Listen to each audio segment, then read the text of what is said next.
numbers look like across the state? Report होने लगे हैं, यानी कि जरूरी है उन प्रांतों में जहां पर अधिक संख्या में केसेस रिपोर्ट हो रहे हैं वहां पर कंटेनमेंट एफर्ट्स, टेस्टिंग और जो हमारी ऑनगोइंग स्ट्रेटेजी है test, track, treat and vaccinate पर उसी को उतने ही सुदृढ़ तरीके से किया जाए ताकि हम केसेस को मैनेज कर सकें। इसी तरह अगर हम देखें एर्नाकुलम में जहां 22 जुलाई में 1600 के करीब केसेस आते थे वह बढ़कर 2372 केसेस हो चुके हैं। त्रिशूर में भी 1616 के बदले 2000 से अधिक संख्या में केसेस प्रतिरोध के हिसाब से रिपोर्ट हो रहे हैं। साथ ही इसी तरह कोझिकोड में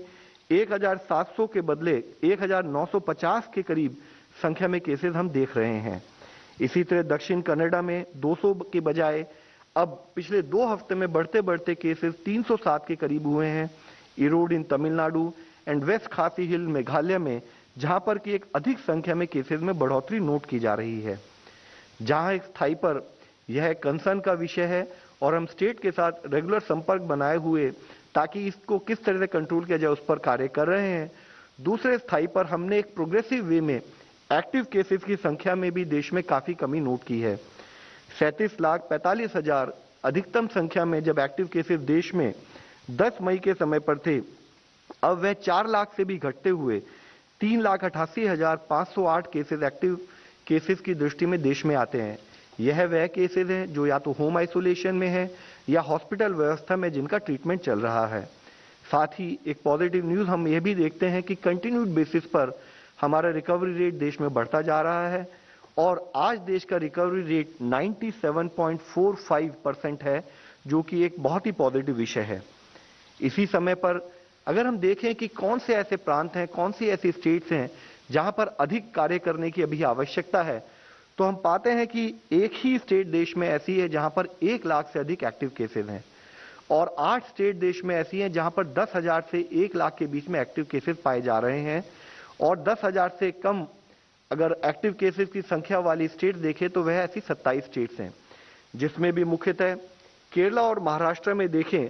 तो 62.25% ऑफ टोटल एक्टिव केसेस देश में अभी इन 2 स्टेट्स में हम देखते हैं और जिसमें मुख्यतः केरला में 1,77,000 एक्टिव केसेस हैं which constitute to around 43.7% of total active cases in the country. इसी तरीके से अगर हम एक और पैरामीटर एनालाइज करें वो जो कि इन्फेक्शन के स्प्रेड को किस तरह से इन्फेक्शन फैल रहा है उसके बारे में बताता है, यानी कि केस पॉजिटिविटी, तो हमने देखा है कि 21.39% जहां 10 मई वाले हफ्ते में देश में हाई केस पॉजिटिविटी नोट की गई थी वह अब घटकर पिछले 2 हफ्ते से 2% से भी कम और अगर इस हफ्ते को देखें तो 1.87% हो चुकी है, which is a very positive trend. But we are also parallelly seeing there are areas where there is high case positivity still noted. What it implies is जहां हमें इसमें समझना यह है कि जहां पर अधिक केसेस आ रहे हैं coupled with the fact कि जहां पर अगर केस पॉजिटिविटी भी ज्यादा है तो वहां पर उतने ही उसको स्ट्रांग वे में हमें कार्य कर वहां पर उन केसेस के इन्फेक्शन के स्प्रेड को रोकना है। इसमें भी अगर हम देखें कि 11 स्टेट्स हैं जिसमें 44 जिले हैं जिनकी पॉजिटिविटी 10% से अधिक है। इसमें मुख्य विषय अगर हम देखें तो जहां केरला में ऐसे 10 जिले हैं जहां की पॉजिटिविटी 10% से अधिक पाई गई है पिछले हफ्ते में। इसी तरह से 6 नॉर्थ ईस्ट की स्टेट्स हैं जिसमें मणिपुर, मिजोरम, अरुणाचल प्रदेश, मेघालय, नागालैंड और सिक्किम, जिसके टोटल जिले 29 जिले ऐसे हैं 44 जिलों में से जहां पर केस पॉजिटिविटी 10% से अधिक है। इस विषय पर हमने इस मंच में पहले भी बात की है कि जरूरी है कि नॉर्थ ईस्ट के उन प्रांतों में जहां पर अधिक केस पॉजिटिविटी नोट की जा रही है उतने ही सुचारू रूप से हम कार्य करें।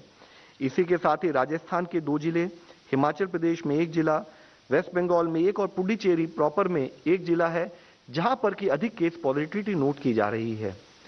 साथ ही अगर हम देखें वैक्सीनेशन में कंटिन्यूड बेसिस पर हम प्रोग्रेस कर रहे हैं। आज देश में टोटल फर्स्ट डोज की कवरेज देखें तो वह बढ़ते बढ़ते 40 करोड़ से अधिक हो चुकी है और सेकेंड डोज 11.43 करोड़ डोजेज देते हुए हमने 51.45 करोड़ डोजेज अब तक देश के नागरिकों को प्रोवाइड की हैं। इसमें एक और विषय जो हम आप लोगों के सामने लाना चाहेंगे, government of India in collaboration with states and in collaboration manufacturers has been working on a continued basis और जहां हम 2.35 लाख डोजेज पर डे के हिसाब से जनवरी के मंथ में डोजेज प्रोवाइड कर पा रहे थे, दे पा रहे थे। हमने देखा कि जुलाई के माह में उसका एवरेज बढ़ते बढ़ते 43.41 लाख डोजेज पर डे हुआ। और अगर हम पिछले कुछ दिनों में अगस्त माह का एवरेज निकालें तो हम पाते हैं कि 49.11 lakh doses on an average हम पिछले इस अगस्त माह में देते आ रहे हैं, जिसमें कि एक कंटिन्यूड प्रोग्रेस हम ओवरऑल नोट कर रहे हैं। इसी तरह अगर हम टोटल नंबर ऑफ डोजेज को एनालाइज करें तो जहां हमने जनवरी के माह में देश में 37.59 लाख डोजेज टोटल सप्लाई की थी, जिनको लगाया गया था, अगर देखें तो जून के माह में वह बढ़कर 11.97 करोड़ डोजेज, जुलाई में वह बढ़ी और बढ़कर 13.45 करोड़ डोजेज, और अब तक देश में टोटल 4.42 करोड़ डोजेज पिछले 9 दिनों में दी जा चुकी हैं। आज एक विषय हम फिर आप लोगों के सामने लाना चाहेंगे, जिस पर हमने पिछली बार भी चर्चा की थी, वह है रिप्रोडक्शन नंबर। हम इसको कई तरीके से एनालाइज कर सकते हैं, जिसमें रिप्रोडक्शन नंबर भी एक तरीका है। हम ग्रोथ ऑफ केसेस की बात कर सकते हैं, हम केस पॉजिटिविटी की बात कर सकते हैं, हम टोटल केसेस बीइंग रिपोर्टेड की बात कर सकते हैं। इसी तरह रिप्रोडक्शन नंबर भी एक टेक्निकल इनपुट जो एपिडेमियोलॉजी में इस्तेमाल किया जाता है, जिसको अगर हम एक मूल तरीके से समझे तो देखते हैं कि एक इन्फेक्टेड आदमी जब तक वह नॉन इन्फेक्टिव बनता है तब तक वह कितने लोगों को इन्फेक्ट करता है, उसको हम रिप्रोडक्शन नंबर बोलते हैं। तो इससे हमें यह पता लगता है कि केसेस किस गति से उस पर्टिकुलर एरिया में, उस पर्टिकुलर स्टेट में फैल रहे हैं।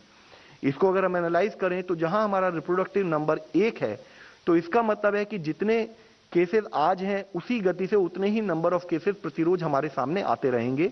और वायरस अपने आप को उस लेवल पर सस्टेन कर पा रहा है। इसी तरह अगर रिप्रोडक्टिव नंबर मोर देन 1 है तो हमारे लिए एक मेजर कॉज ऑफ कंसर्न होता है,